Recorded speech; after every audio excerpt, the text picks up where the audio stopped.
Please be ready for dictation of transcription number 303 from Sir Kailash Chandra magazine. It is an extract from the report of the Election Commission. 5 seconds to go. Start. Suggestions have, however, been made to the Election Commission that a chief electoral officer appointed under the present system might find himself to be too much under the control of the state government and that he might not sometimes be free to act independently in his capacity as the chief electoral officer, particularly in respect of matters which have a direct or indirect bearing on questions involving a political complexion or implication.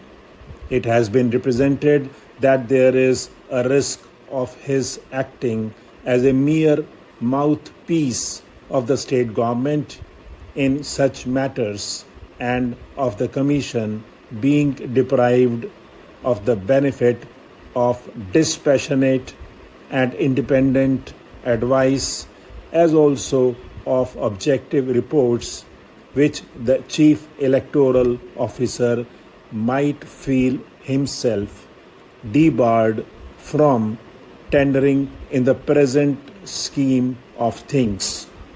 The Commission is not unmindful of this risk and in fact has at times felt that some chief electoral officers may not have always been able to express themselves freely in controversial matters. It is quite possible, however, to minimize such a risk by adopting a suitable procedure in dealing with such matters. The Commission has already taken steps to ensure that the chief electoral officer no longer acts or is even regarded as a limb of the state government, but that in regard to his statutory duties, he may act more and more as an independent authority under the direct control of the Election Commission. So far as he has to utilize the state government and act as a liaison officer between the state government and the Commission has always insisted that the chief electoral officer must be given an adequate secretariat status in the state government, for example, that of a secretary, joint secretary, or deputy secretary. Without such a status, he cannot deal with the subordinate officials with the authority of the government and would have to go up to the department concerned in every little matter in which a government order is considered necessary.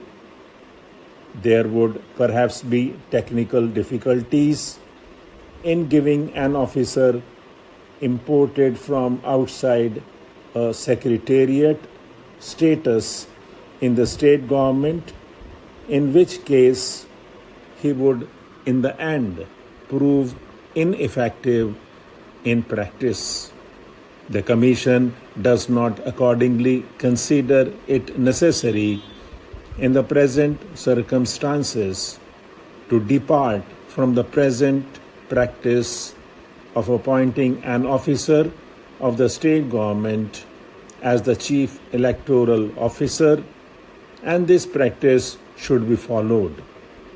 An effective answer to the criticism leveled against the present system would be to divide the duties and functions of a chief electoral officer into two distinct categories, viz. Electoral and administrative, and to demarcate the two categories as clearly as possible.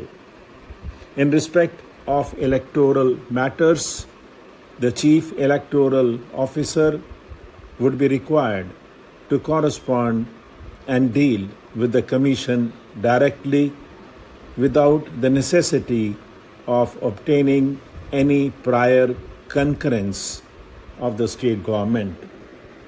The state government need not, in fact, be troubled with any of such matters with which it would not be directly concerned. If it is felt desirable or necessary that the state government's views should also be available to the Commission, copies of the correspondence between the Commission and the Chief Electoral Officer would be communicated to the Chief Secretary to the state government for the purpose. In respect of all administrative matters, however, the Chief Electoral Officer would function in full consultation with and with the concurrence of the state government. In fact, this procedure has already been brought into operation and has been working satisfactorily. In the light of the experience gained during the last 8 years, the Commission has come to the conclusion that the Chief Electoral Officer of a state should be a senior officer of the state government, preferably with the status of a joint secretary at least. Except for a year or so during the general elections, there is no objection to his being a part-time officer, but in every such case, a junior whole-time officer should invariably be made available to him as his deputy. The Commission has noticed that many part-time chief electoral officers find it difficult, in view of their other preoccupations, to undertake tours to the districts, and this inevitably results in the loss of an effective touch between the chief electoral officers on the one hand and the district officers and the other election officers in the district on the other.